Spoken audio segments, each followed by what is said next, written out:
So hello mga kalamat, welcome back dito sa aking training ground, no? Ngayon nandito tayo mga kalamat sa Krishnapatnam dito sa India. So oras ito mga kalamat is 3:30 ng hapon. So baka magtanong kayo kung bakit tumatakbo ako ng maaga. Kasi nga mga kalamat, nag-barbecue party kami kanina.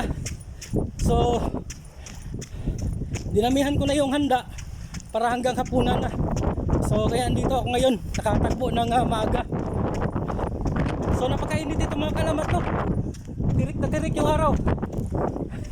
So takbo tayo ng 5 kilometers ngayon. So mas maganda tumakbo ng ganito kaysa sa malamig. Kasi yung resistensya mo mas lalong mataas kaysa early morning. So yun lang mga kalamat, no? In-update ko lang kayo para alam niyo yung mga trainings ko dito on board.